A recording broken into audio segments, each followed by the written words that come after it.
Hello everybody, Frank Kenny here with a quick little teaser video for tomorrow's Twitter webinar for Chambers. As I was going through a lot of Twitter profiles of Chambers, I thought I'd better cover these basics here of your username for your Twitter, for both you and your chamber. Same with the image and the bio and the background and the header, because I kept seeing some issues.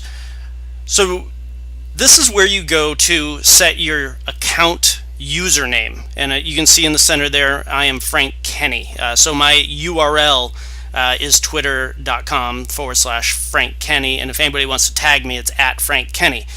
You set this by clicking down that little wheel, and then it brings up their settings, and then it takes you to where you can set your account name. Now your profile name is different. The profile name is on the left there. You can see where profile is highlighted, and then the right, my profile name is Frank J. Kenny. What that gets you is Frank J. Kenny there at the very top, you can see, and then @Frank Kenny. And so it just makes sense. People can easily find me, and hopefully it looks professional.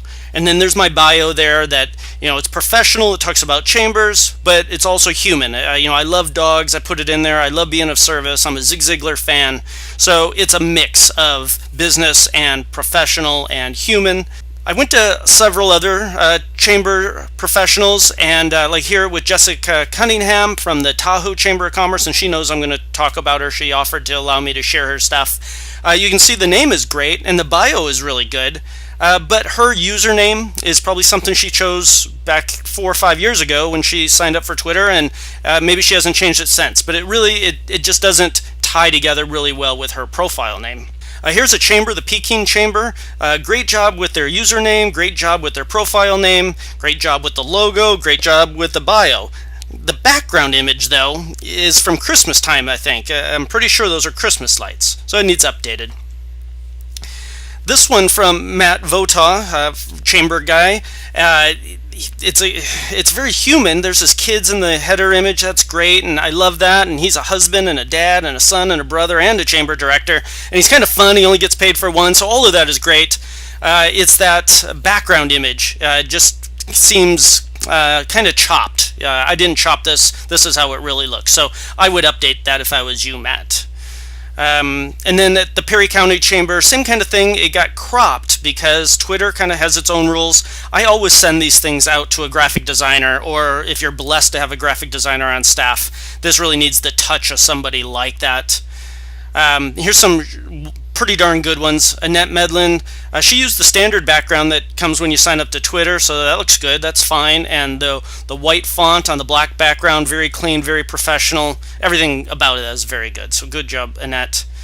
Diana, I love the background. I love the bio. Everything's good except for that green header. I don't know about that so much. It's not awful. You could stick with it, but I don't know. If there's one thing I would change, it would be that. I thought this is spectacular. Palmdale Chamber of Commerce. You should see their website too. I mean, it's all first class. I guarantee you a graphic designer or somebody with some graphic skills did this. I couldn't do this if I spent a day trying to create it.